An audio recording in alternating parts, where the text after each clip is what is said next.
এতিয়া ইমিডিয়েটলি আমাৰ পঞ্চায়ত নিৰ্বাচন এতিয়া চৰকাৰো অনানুষ্ঠানিকভাৱে কৈ আছে আৰু আচলতে পঞ্চায়ত নিৰ্বাচনৰ পাতাৰ সময় উকলি গ'ল। গ্ৰাম্য উন্নয়নৰ প্ৰতি যে বিজেপি দায়বদ্ধ নহয়, গাঁৱলৈ অহা পইচাবিলাক পঞ্চায়তত ৰাজীৱ গান্ধী ডাঙৰীয়াৰ কনচেপ্টটো কি আছিল? পঞ্চায়ত সৃষ্টি কৰা, পঞ্চায়তক ক্ষমতা দিয়া কথাটো আছিলে যে ক্ষমতাৰ বিকেন্দ্ৰীকৰণ। আমি পঞ্চায়ত ব্যৱস্থাটোৰ মাজেদি কেন্দ্ৰীয়ভাৱে থকা ক্ষমতাটো বিকেন্দ্ৰীকৰণ কৰি গাঁৱৰ মানুহৰ হাতত ক্ষমতা দিব বিচাৰোঁ। বিজেপিয়ে কি কৰিছে? দুৰ্নীতি কেন্দ্ৰীয়কৰণ, ক্ষমতা কেন্দ্ৰীয়কৰণৰ মাধ্যমেদি পঞ্চায়তৰ টকা ডিস্প'জত ৰাখি লুটপাট কৰিবৰ কাৰণে ইলেকশ্যন বাৰে বাৰে পিছুৱাই থকাৰ বিজেপিৰ যিটো ষড়যন্ত্ৰ, সেইটো হৈছে ক্ষমতা কেন্দ্ৰীভূত কৰি লুটপাট কেন্দ্ৰীভূত কৰিব লাগে। এতিয়া গাঁৱৰ মানুহৰ ৱাৰ্ড কমিশ্যনৰ এটা ক্ষমতা থাকে, ৱাৰ্ড মেম্বাৰৰ। কাউন্সিলাৰজনে গাঁৱৰ ৰাস্তা এটা ৰিপেয়াৰিং কৰিব পাৰে, নামঘৰ এটা ৰিপেয়াৰিং কৰিব পাৰে, কালভাৰ এটা বনাব পাৰে, স্কুল এখনত আৰ্ট ফিলিং কৰি দিব পাৰে।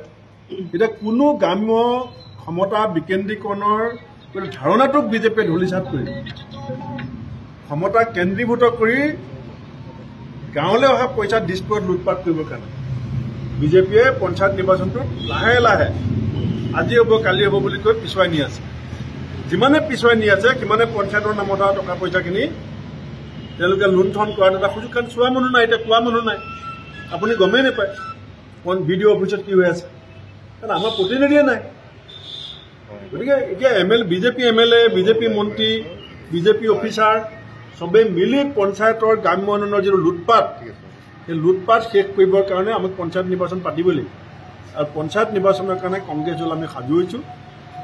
আমি উপ নিৰ্বাচনতো আপোনালোকে দেখিছিলে যে জয় পৰাজয় যিয়ে নহওক ৰাইজৰ মুখত এই কথা ওলাইছে যে কংগ্ৰেছে তীব্ৰ প্ৰতিদ্বন্দ্বিতা আমি কৰিছিলোঁ, কিন্তু উপ নিৰ্বাচনত আমি যি নহওক পঞ্চায়ত নিৰ্বাচনত যে আমি ভাল ফলাফল দেখুৱাম সেই কথা আমি নিশ্চিত হৈ আছোঁ। এতিয়া ইমিডিয়েটলি আমাৰ পঞ্চায়ত নিৰ্বাচন এতিয়া চৰকাৰো অনানুষ্ঠানিকভাৱে কৈ আছে আৰু আচলতে পঞ্চায়ত নিৰ্বাচনৰ পাতাৰ সময় উকলি গ'ল। গ্ৰাম্য উন্নয়নৰ প্ৰতি যে বিজেপি দায়বদ্ধ নহয়, গাঁৱলৈ অহা পইচাবিলাক পঞ্চায়তত ৰাজীৱ গান্ধী ডাঙৰীয়াৰ কনচেপ্টটো কি আছিল? পঞ্চায়ত সৃষ্টি কৰা, পঞ্চায়তক ক্ষমতা দিয়া কথাটো আছিলে যে ক্ষমতাৰ বিকেন্দ্ৰীকৰণ।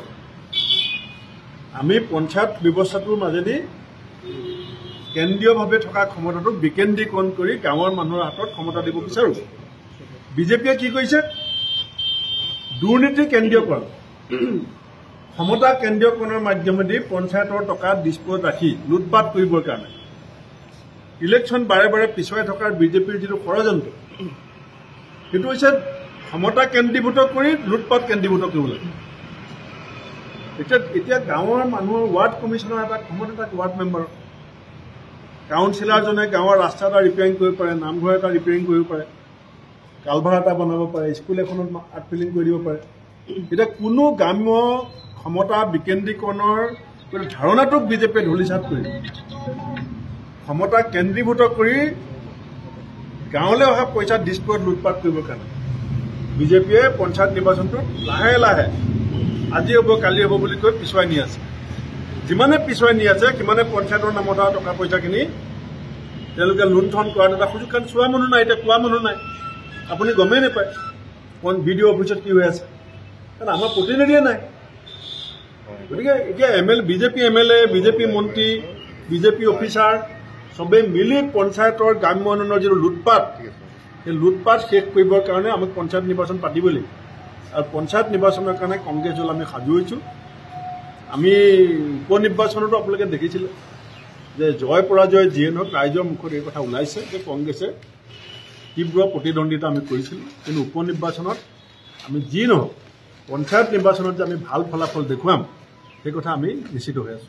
যিকোনো খবৰৰ বাবে যোগাযোগ কৰক 7090173330 অথবা 7099017990 নম্বৰত।